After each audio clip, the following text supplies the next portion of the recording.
Hello and welcome back. Now up we have V3 taking on DFM. A little bit of a different angle from the first game, but still a pretty enjoyable one. And I will say, Sundays so far haven't been V3's day. You know, last Sunday wasn't the greatest, but maybe this one could be a little bit better. But also DFM have looked very strong. And going into this, given what we know about V3, I'm going to start on a positive of them. Master1, we'll kick it off with you first. How do you feel V3 can come back into this and challenge for the game? Not necessarily win it, but what was their scope of what's their biggest win con? Against DFM? Against DFM, who are looking this good. Alright, we'll go to the bot lane. And yes, we'll say the bot lane where Utapon in last season genuinely 2v1'd in spring for most of spring 2021 because he had his coach Kazu assisting him. And now he's got an upgraded support of Harp, replacing Gang. Yeah, you know what? I think dress code can go best even for V3, which is a positive. I like it. I like it. Some positives, some positives. Let's go on to DFM now quickly. Cash, I'm going to kick it off with you.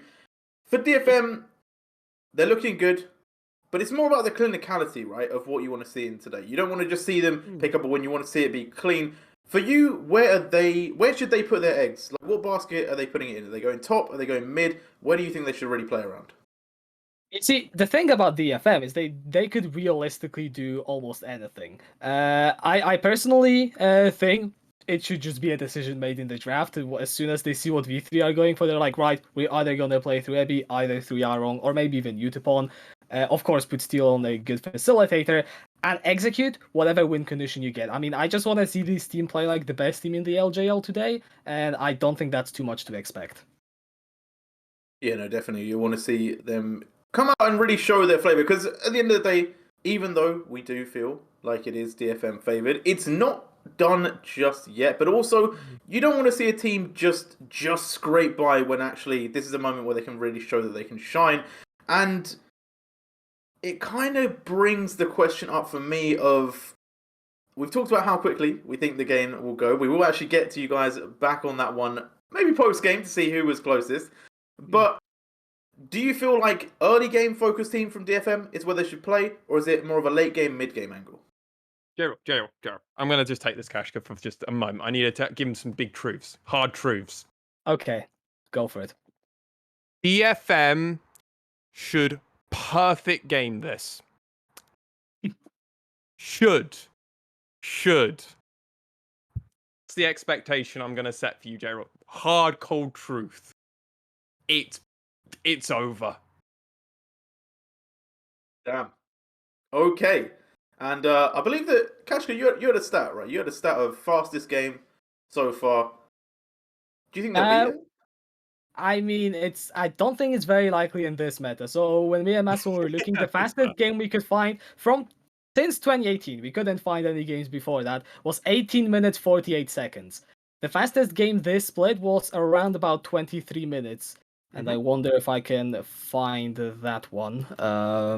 I believe that was also a V3 match. Yeah, it was V3 last Taxes, Sunday. 23:50. Yeah, So, last Sunday. Yeah. Okay, so last Sunday was a quick game. Is this Sunday going to be quicker? That is definitely a question, as savage as that may be. It depends, mate. Honestly, if DFM want a perfect game it or they want fastest game it, like that's where we'll go for it. All right. Yeah, definitely. And I will say DFM have had some pretty clean games. I believe their last game, or maybe it wasn't the last game, maybe it was against Sengoku, was a pretty clean. Have they played Sengoku? Yeah, they did. Yeah, they did. That was a pretty clinical game from them. I also feel like the Hawks against DFM, again, very clinical. So it is definitely in their wheelhouse to make sure the games are closed out with minimal losses for them. I want to talk about weird picks, right? Because we've had a smattering of weird picks in the top lane. We saw it on the last game day. A lot of people taking the Smite top still. Do you think that maybe there's some option into that for V3 where they can bring out something a little bit wacky to maybe throw off the tempo of DFM? Kashko, I'll let you hit that one I up first. mean, I am going to be honest. My top lane is still a mystery to me. I mean, hey, if you're going to avoid Abby, why not go for it? But I don't know how it works, so I don't know if we can actually use it. I'll take it. While I think V3 can do that, and I think it's an opportunity or option for them, it's against Ebby. Why would you do that? That's like the one guy who's like, yeah, I will just run down and I'm just better at playing weak side. Like, this is a guy that proxy farmed people on set at level 3. Like, before, like, doing anything else. Like, he can proxy farm when he shouldn't proxy farm. So, like, the last guy you want to start doing this to is like, I'm going to start playing Smite Top. He's just going to proxy farm you and just not care. And he knows where your jungler is because he's got steal, pathing, and tracking where your jungler is. It's over. Don't do Smite Top versus DFM. It's going to go bad. Just going to put that out there. No. Yeah, and talking about steal, obviously in the last game we saw a sneak Baron, and well, Steel has been in the business of stealing Baron, fitting of the name. It does feel like they are setting up a pretty strong roster. I kind of want to bring it back to maybe like week 1, day 1, where people are asking the question, is DFM going to be as good as they were last year? How do you feel like they match up to that? I'll start with you, Marcel. Do you feel like DFM have reached the same level, or are they slightly below, or even slightly ahead of where they were last year? They're down. Like, it's a weird one, because obviously when we came in, we got Arya, and then we had to have Thank You Kazu, and that was a whole thing that we had to go through. This version of DFM is different, like, just straight up. You don't have Gang, who was arguably top 2, top 3 best player in the whole region. And yeah, while I think Yaharong is perfectly serviceable as a mid laner, even a great mid laner, Arya had proven himself. We are yet to see that from Yaharong, so I'm still tempered. It's nowhere near the extent, but we don't know where the ceiling is on these two players, and maybe it could be higher. We'll have to wait and see. Okay, and I think we are going into pick and ban, so we are going to move on to see how this game goes. I'll leave it to my two casters to break this one down. Right, Master One, we have already gone with all of the bans, and first pick Zeri for DFM. Now that's an interesting one. Is there maybe a player that I would least want to see play Zeri if I was on the enemy team? I mean, as a fan, I'm ecstatic for a Utapon Zeri. As a V3 supporter, as I'm a huge fan of their academy and just LJL Academy and scouting grounds in general, God, this feels like it's going to be a tough one for Dress Code and Hatel, but we'll have to wait and see how they get on because they've already got their bot lane. But you know what? Steel has been playing a lot on and had a great success on preventing a lot of those Baron steals from the enemy side and doing all that crazy stuff. It's on that Poppy. It's got it again, mate. Yeah. How? I mean, the simple answer is it wasn't banned. True. Caitlyn was banned over it.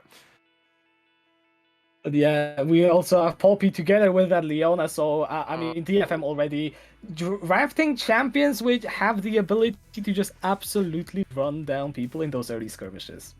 Okay, and we're seeing another Hecarim. Holy K, okay, we're getting back-to-back Hecarims. Can we please play an Enabler champion? So if I was anything, if I'm DFM here, I'd ban an Orianna, just because that's an easy way of enabling a Hecarim, and I'd maybe look at doing like a Camille ban, just because I'm always a fan of playing Camille into Zeri comps. So if you take the Camille away, they don't have the cage to immediately lock them down.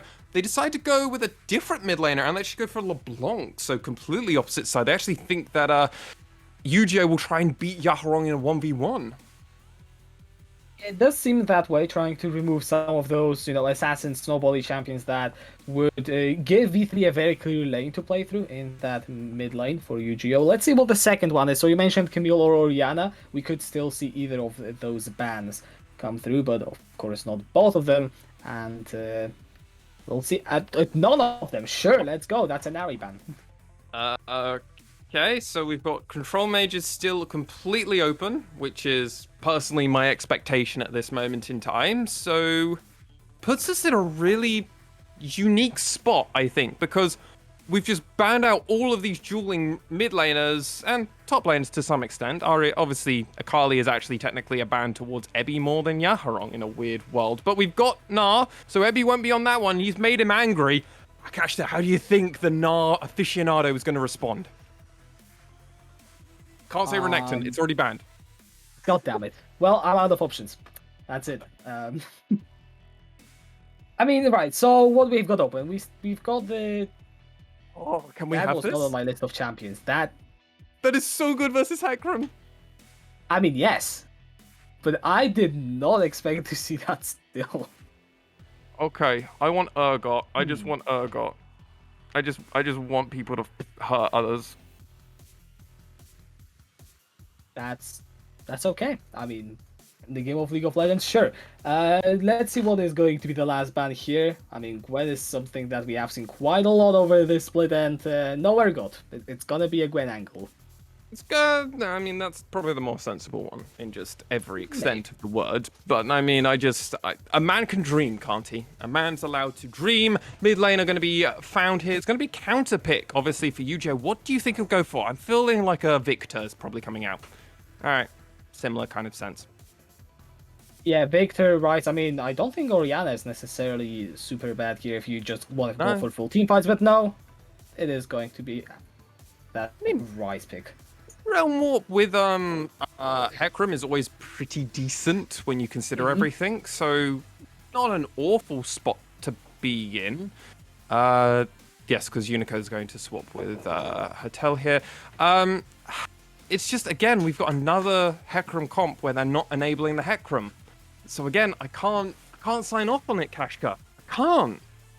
I mean, yeah, there is a lot of engaged together with that Hecarim in terms of, Washidai's Gnar and, of course, it tells Nautilus, but I do want to take a look at the FM because something that I said in the, desk segment is to just see where the FM are going to look to play through in the early game. So, I mean, what are we looking at? Veigar, I assume, might not be the easiest lane to be focusing on, but I mean, top bot lane, they both seem like a fair game.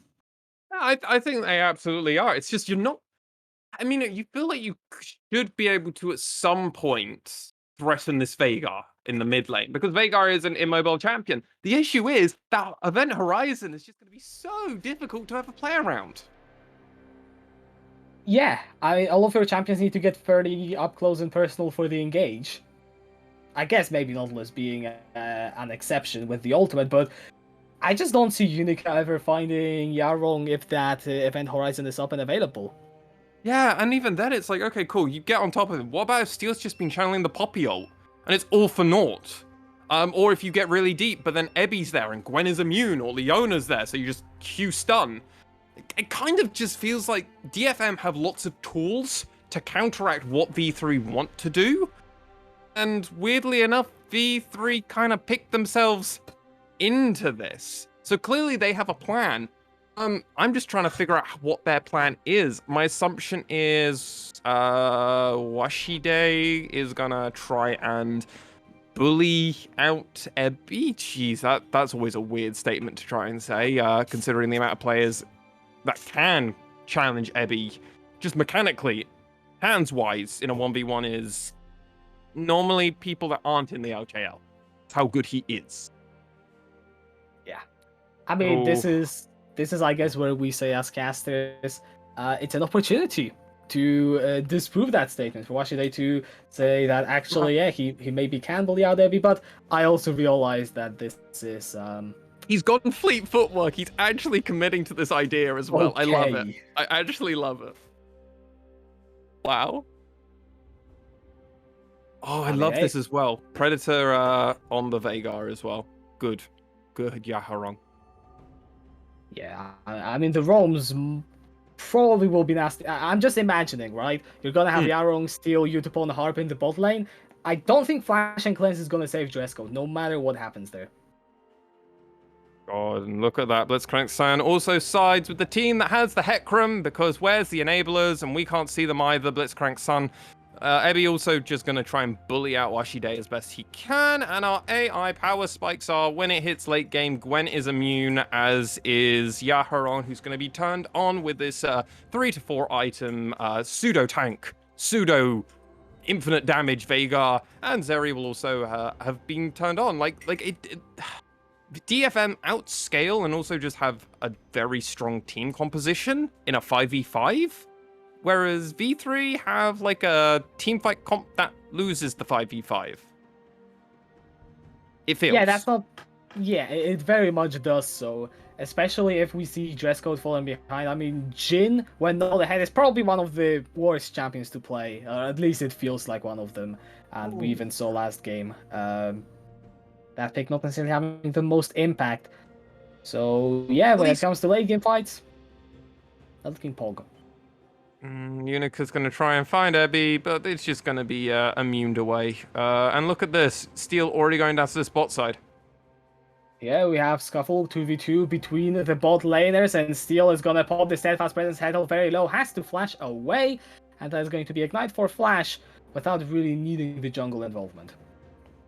I love that the moment Steel had shown his head, Hatel had to do it because there was always that terrifying thing that Steel could flash, knock one of the two of them into that wall, stun them in place, and that could have been dead for Hatel. So I like the flash. It's preemptive and it's assumptions and it's assuming that there's perfect execution from the enemy side. But when you've got Steel and it's DFM who have been looking so hot, giving that respect of perfect execution kind of makes sense, though Steel's here again.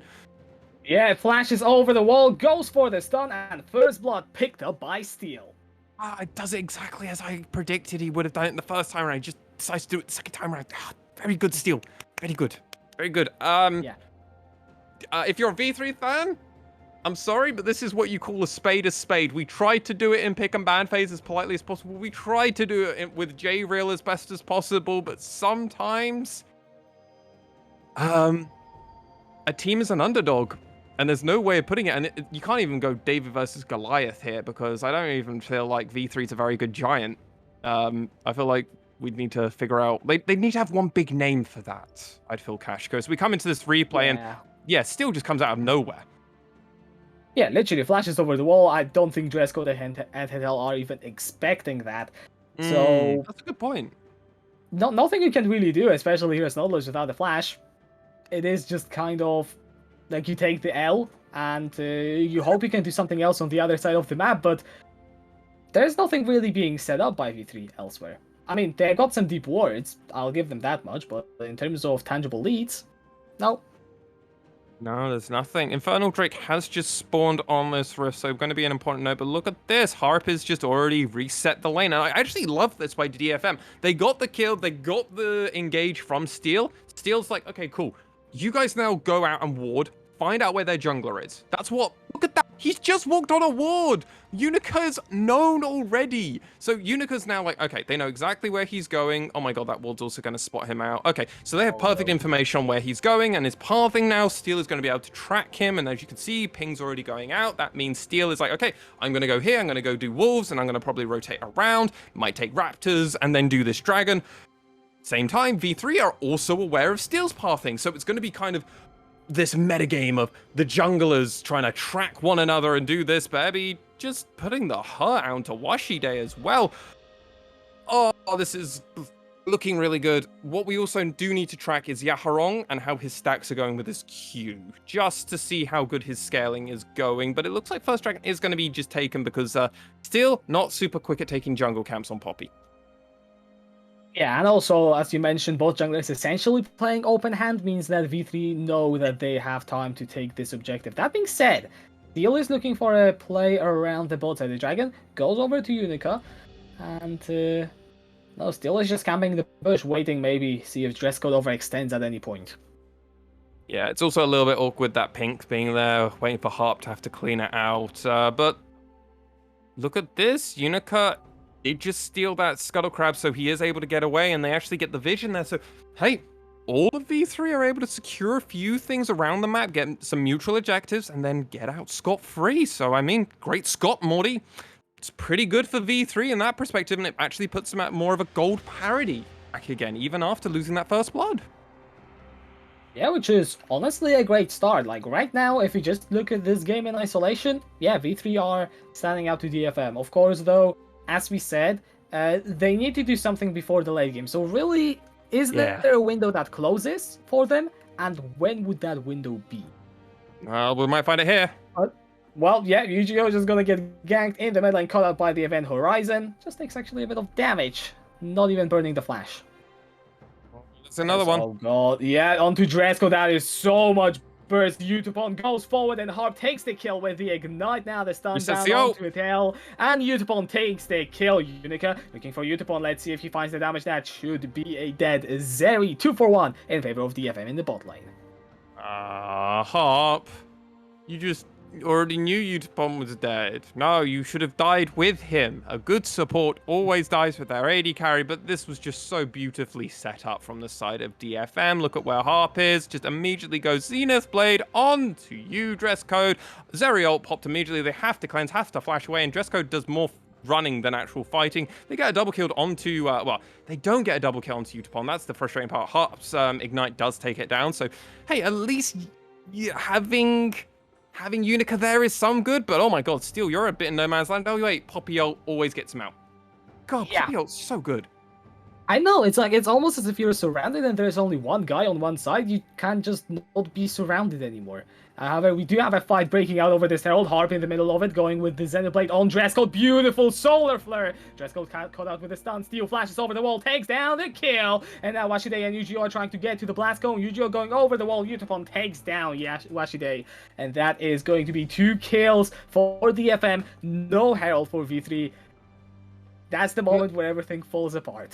Yep, and not only is that, they also immediately go, hey, let's just take their jungle. Let's just take all the objectives. Let's just make sure we get absolutely everything. Do our due diligence. And sadly, the bot lane of V3 Esports are struggling to find good spots. They're getting collapsed upon and blamed for a lot of actions. What's important is also Washide's Mega Gnar was running out, so potentially Steel didn't even need to ult there in hindsight.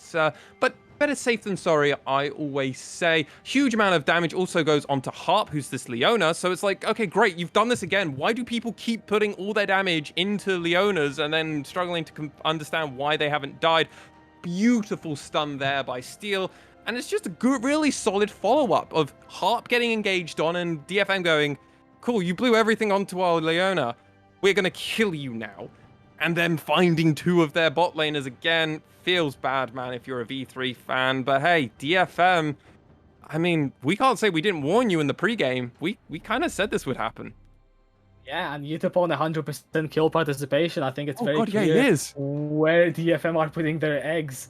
And yeah, actually he has 100% kill participation for both teams. You savage. Yes, the one benefactor of Unica over on the V3 side getting that kill. But even then, it's like, okay, well, I mean, the thing is, they're mutually even on CS, within reason, like waves are crashing in and everything. But the amount of gold that Utapon has, and he hasn't really hit his first item power spike. He hasn't hit that Trinity Force, which is where Zeri actually starts to become online. And what's fantastic is DFM knows when they have edges and they can push a bit forward. They know when they can push a bit back. Look at that. Yu Harong wasn't playing particularly deep into his mid lane. He was like, yeah, no, I mean, if a Hecarim just comes out of the corner and full combos me, I die. Like, playing respect where they know they have to give respect and also playing aggressive when they do it. And look at this. They're already going again. That engage was nasty, and Harp takes the kill onto Dresco. Hit hell under the turret is gonna drop down the depth charge. Harp taking way too much damage. Will down. Steel taking the second kill. Again, a 2 for 1, but Dresco just doesn't get to play League of Legends. No, and not only that, it's like, okay, cool. Hatel got the kill. That's like a majority of the gold now going over there, and Utapon just got another turret, just got his first turret plating onto this bot lane turret. So it's just more gold funneled into Utapon. Yeah, it's frustrating that his jungler keeps getting these kills, but if he's getting a turret plate and everything else, and they're getting a dragon as well, DFM are just laughing their way to the bank with the amount of gold that they're getting on this. And I have to imagine Utapon will have his Trinity Force after this. Would have to be. Let's see, the recall is being channeled right now, and we see the replay of this death. I mean, look at just how long of a range this engage was set up from. Oh, it's ridiculous. And look at, also important to note, Unica had left. Like, Unica is nowhere near them for this when they engage this, but oh my god, Hex Flash by Harp to come around. And I love the fact that they just accept it. They go, yeah, no, we're gonna allow Harp to die. Hopefully we can give another kill over to Udapon. Frustratingly enough, it's been one of those games where you coin flip a bunch the last bit of damage and you just expect the AD carry to get it. Didn't find it. Observers, I don't know, they're really interested in that top side of V3's jungle, but we'll just keep talking about what we're talking about. Zeri does get that Trinity Force now with that back, so Mythics are coming in for the side of DFM. Over on the other side, we're still waiting to see that first one for V3 Esports. I have to imagine if anybody's going to be the first one to get it, it's probably going to be Yu-Gi-Oh!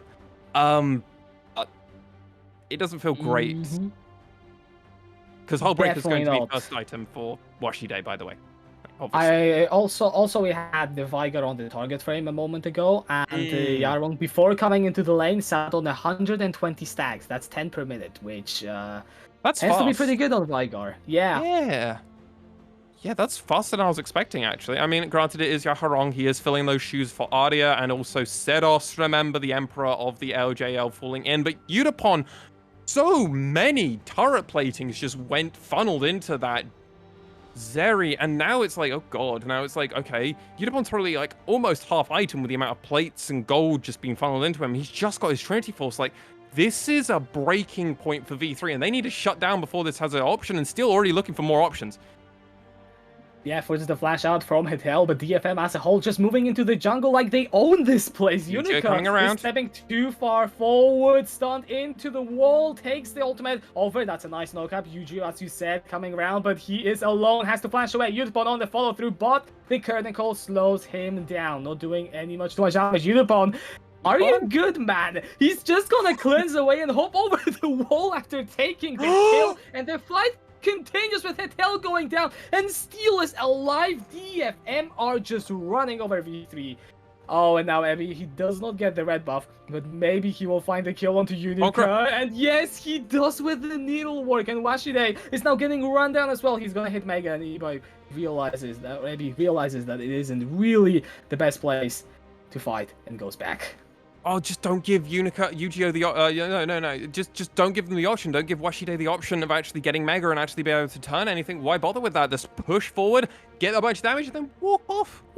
This is beautifully set up. And Yu-Gi-Oh! Just coming in so late into this play. The event horizon still channeling through and actually stunning Unica. It's just V3 being channeled out at multiple angles. I can't believe Udapon, you absolute mad lad, just going so far forward.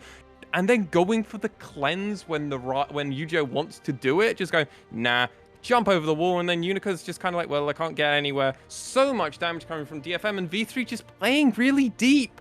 And they don't have the vision, even in their own jungle, to know really what's going on. Unica, you're just playing for hopesies and keepsies here. You didn't even have a chance to do a drive-by run and done. So much damage coming from Ebby. And as I mentioned, gets Conqueror, does a bunch of damage onto Washide, and then just goes, hey, I don't need to fight you if I don't have to. I can choose and pick and choose, and look at the amount of gold just across the board. Harp has more gold. Well, actually, Harp has almost as much gold as Washide in this top lane. Like, that's a support. Only 300k down, 300 gold down the top laner. Yeah, and I mean, Ebby is the non-support player with the least amount of gold, and he alone has more than anyone on V3. I mean, this game is just, well, it is looking dunzo for DFM. Right. We have stated that in the pregame, in the picks and bans. Now, how cleanly can they execute? They have had 2 deaths. Utapon? Okay, Yarong is going to get ulted under the tower. Teleport coming down from maybe. Oh no, here comes the rest of DFM, and this is going to be a bailout angle from Yu-Gi-Oh! However, not before Hitel is gonna die. Steel doing a very wide flank. He's gonna catch out both Yu-Gi-Oh! And Unica. Udapon goes over the wall. He's going to pop the ultimate, and now trying to get Unleashed. The red buff slowing down Yu-Gi-Oh! And Unica. There is the knockup with the Keeper's Verdict. Udapon takes the kill. He's looking for Unica. Gets rooted under the turret. Curtain called Eddie Flourish. Udapon falls down after taking the double. And that is going to be a 3-4-1 overall in favor of DFM. Oh my god, and what a beautiful performance there from the side of DFM. Always finding angles, always finding ways to push and pull their enemies around as best as possible.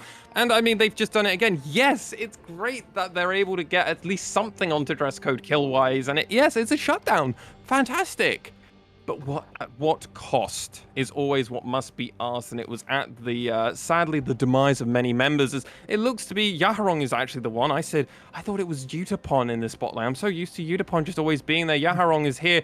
They realm warp out, does Yu-Gi-Oh, but it's like, cool, you got him out. What does that equal? Well, in actuality, it meant almost nothing. They get so much more off of this push, and then at the end of it, Ebby is still pushing and escorting this wave in. So it's like, okay, Utapon doesn't have his cleanse because he used that in the previous fight, but it's like, well, they still got that bot turret. They kept pushing advantages, and it's honestly DFM's game to now lose at this moment in time now with a 7k gold lead. For sure. Second item competed on Utapon as well. Ebby, Yarong, you have to imagine they're not going to be too far behind. Now the mid lane tier 1 goes down as well. So control over the jungle, control over the objectives is going to be that much easier for DFM. Baron still in 2 minutes. I mean, it's one of those games where you look at the Baron timer and you're like, I swear to God, there should have been at least one already. I mean, it feels like this game, but that's because of just how accelerated this game state has been from DFM getting all these advantages, right? Like, we're almost a kill a minute. Oh yeah, almost. There's a fight in the mid lane breaking out. Steel finds the stun onto Yu-Gi-Oh into the wall, and Ebby takes down the kill. Credited out, rooted up, and taken down. Double kill for the Gwen in the top lane, and Yashide on the side. Potentially caught out. Curtain call. The second shot gonna hit onto Harp. Third connects as well. The crit goes wide, and Yashide falls down to Utapon. I mean, it's not looking pretty. DFM are just completely running over this game. They're going to take the mid lane tier 2 with the Herald. They're probably going to keep pushing forward. I mean, why not? They've got her. Shirley's here, and she wants more blood. DFM keep pushing, and look at this. A kill a minute game with those extra ones picked up for DFM, and complete mid push there. Going to be able to give over to Unica for that extra 25 gold, but at what does it cost them? Well, multiple members and so much of their base, and now DFM just get complete run of the mill here. But look at this, it's again started. And what's beautiful here is V3 are immediately pulled apart by multiple members of their team, but we're back into a team fight. Yeah, Ebby called out 1 against 4, trying to run away. The flash forward from dress code, but he doesn't have enough move speed. No, Ebby, you can't do it to them. Washide misses the boomerang throw, and Ebby is out and alive. God, Ghost is a fun and powerful summoner spell that I imagine all of V3 love using, Unica included. They're probably cursing at this moment in time because it's allowed Ebby to get in and out. 300 shutdown gold would have been very nice for the side of V3 Esports, but Ebby has caused so many issues to them and slips away casually. Has got teleport up. Also, that Nash's Tooth has come in, so Gwen is going to be causing a lot of issues for V3 at this moment in time. And honestly, now with DFM are just like, hey, we'll just play around this map as best we can. Top lane. Yep, they're gonna try and catch out. Nice interrupt onto Washide as well. And Yarong, 3rd kill of the game on that Vygar.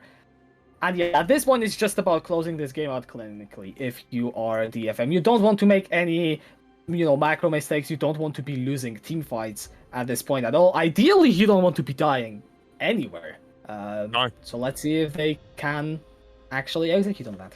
Well, Yaharong has just escorted this lane into the top one. Ebby is pushing bot lane. Baron is up. Dragon is going to be up in 1 minute 20. So that's all up on DFM to figure out how they want to execute this game plan. It's completely in their ballpark now. V3 are playing reactive League of Legends. And honestly, at this moment in time, you've got to play reactive with the idea that you can find an angle to come back in. I feel like it's going to be something like a 4 to 5 man ult from Washide on this Gnar, with maybe something crazy coming over the top with Unica.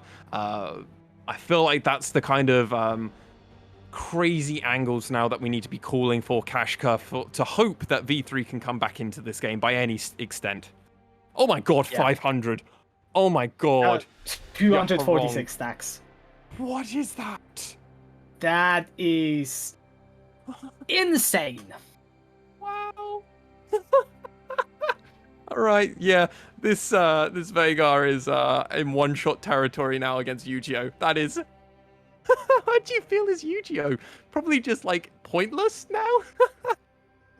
Oh, this game's fun. Yarong probably does more with the W than Yu-Gi-Oh does with his full combo, and now the Baron is going to be started. And also, just to touch on the Wombo combo, there is a potential if all the ultimates land from Washide, Unica, Head Hell. I can see a perfect world in which V3 win a team fight, but you know what? It's been a while since I've seen a crazy comeback, so statistically it's not looking very likely. And Blitzcrank didn't predict it either, so I'm not a believer, I'll be honest, mate. If Blitzcrank isn't on it. Look at this beautiful macro play from the side of DFM. They immediately force the side of V3 to go for it and go, hey, if you want that back dragon, go for it, guys. We're going to end the game, though. We're going to end it. V3 Esports, what's your response here? Let's see, they are trying to go for the fight. A lot of damage down onto Steel. He is going to fall down, but so does the first Nexus Tower, and no one else is really low on the side of DFM. The Ashide caught out of position. Udapon is going to take him down, and DFM with the open Nexus are looking to finish off this game. It will be the fastest in the split. They've got 30 more seconds, and with all those kills coming through, they surely will do it. They dismantle V3. Fastest game of 2022 LJL Spring. Well, Kashka. We said there was that opportunity that DFM could do it. That game didn't quite have fireworks and explosions going from minute one, but I mean, DFM, clinical performance by them to find the options, to find the angles, and hey, if you're me, I think we're fantastic, mate. So proud of DFM here. Commiserations more than anything over to V3 Esports. Yeah, I think DFM came in and they showed us exactly what we wanted to see, exactly what they are kind of capable of, and the only things we can potentially criticize is, maybe overextending here and there in a team fight. I think 4 deaths, because Steel died at the end. They died 3 times. 4. Steel died at the end. Oh, yeah. Yeah. Unacceptable. It really was, mate. But I mean, we shouldn't go too deep, should we? On this match, we should probably go to desk. Yeah. So what? Break into desk, or I feel like that's the way to bring J-Real into this. All yeah. right. Well.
Welcome. We are back. Maybe you thought you'd see my face as soon as you do, but Kashka predicted it. He is the analyst that nailed it with the 23-minute prediction there. So congratulations to you. A clap, a round of applause, all to you. And I'm not gonna lie, it is as we expected. Were DFM as clinical as you guys wanted to see? I gotta give this Kashka first.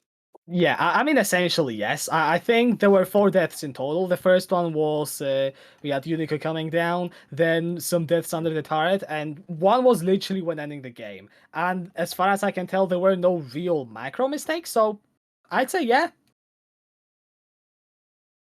And for yourself, Mas1, were they as clinical as you hoped? Yeah, honestly, I mean, V3 didn't get a single turret. They didn't get a single neutral objective. Yes, DFM maybe went a bit deeper than they needed to on some plays, but I mean, really, from like the first few minutes, they were already looking for plays around the map. They were just better clinically. And what I love about this from DFM, if I may just take the mic for a few moments longer, Sengoku Gaming, they out-macroed Sengoku when Sengoku were like, well, we're not going to lose the laning phase. DFM were like, well, we'll just out-macro you and just win through neutral objectives and just sheer power of the map. Against V3, DFM did both of those. They just beat them with their hands and then beat them with their brain. It's terrifying how good this version of DFM is, and so early on in the split. You know, it is indeed, and I'm not going to lie, I have a few recommendations for V3. I'll get your guys' recommendations on what they should do. Mine is stop allowing Zeri through. That's number one. We've had 2 games now, once against Axis, once now against DFM, where Zeri has just ripped them apart, giving us the 2 fastest games of the split. And my second is just stop playing on Sundays. You know, it's not your day. Just take a rest. But Kashka, what would be your advice to V3? Based off that game alone, it's hard, right? Because they got absolutely stomped. I would say there are maybe some glimpses in Unique, the early gangs being actually there, like to punish Utapon ones. That is something that I definitely could see them play through. Maybe try and focus more on that, get yourself gankable lanes. But also, don't draft a scaling comp that gets outscaled. Tends to work. Okay, for me, what would I say? You know what? If anything, I would like to just see V3 Sports actually get more comfortably to the 30-minute mark. Like, I would just like to see them play slightly longer games and to not lose the early game. Like, if we can shore up the early game, hey, that's a building block. I want them to get 14 minutes is the new time, isn't it, J-Real? That we mark ourselves by. 14 minutes? Yes, at 14. It's not at 15 anymore. It's all at 14 because that's when turret plating is full. Yeah, I get you. Sorry, that was like super over my head. Yeah, I get what you mean. My apologies, sir. Yes. So if we're losing that, I want to see V3 get to 14 minutes and maybe be ahead. That's what I would look to them. I'm not going to criticize it. They just lost to the team that might win the whole shebang, right? So not going to criticize them there. Let's get to 40 minutes, lads. Let's just get to 40 minutes without losing everything, it feels like. Because this game felt over at 40. Yeah. No, agreed. And I had some stats written down as well. When at 20 minutes, 11k gold lead to DFM. At 15, God. It was 6k. And it's just, it was just snowballing. You know, they kept gaining that 4k pretty much every 5 minutes. It was pretty rough. And as you said, 14 minutes, they were like 6,000 behind. So, V3, if they can maybe just have less of a doomed early game, maybe they can bring it back into some wins. Admittedly, we are going to look quickly into the future. You know, we're going to have a That's So Raven moment. And essentially, we're going to say in 2 more game days, so Friday this week, they take on SHG. And I want to get an early prediction from you guys. This is so far no wins for either side. But who do you think will win that game? And we'll start with Kashka. You see, that's a tough one. I think I'm gonna. Okay, I'm gonna go with Hawks. I'm trying to put it in my head why exactly. That's just kind of a gut feeling. I think I would do so because, well, they have had a comp that worked. They almost executed it. They have shown some glimpses today. So I feel like against V3, if you actually just go all the way and do the right things, might just get you the win. You must want to. How do you see the prediction going on that Friday? Well, the shortest games on average are from V3 Esports. The longest game on average are Hawks. So Hawks are more used to playing a longer game. I think Hawks for that reason alone, because they're slightly more seasoned into playing this. Also, if you just look at the nameplates, Hawks should stomp V3. They should just stomp. They should have stomped CGA, in all fairness. So I mean, I don't even know anymore, man. They got blanked. Blank came back. Hawks are gonna win, but it's gonna be an absolute fiesta. There you go. All right, well, I'm gonna flip the script just to be that person, and I'm gonna say V3. You know, we're gonna have some hopium. We're gonna turn up that dose high, and we're gonna say maybe V3 find their win. But either way, we will have to find out on Friday. But we are gonna go to a quick break before our next game today, which will be Rascal Jesters versus Sengoku, and we are gonna have to unfortunately say goodbye to Kachka and Mars Swan. But we are gonna be saying hello to Beautiful Crow and Nymera.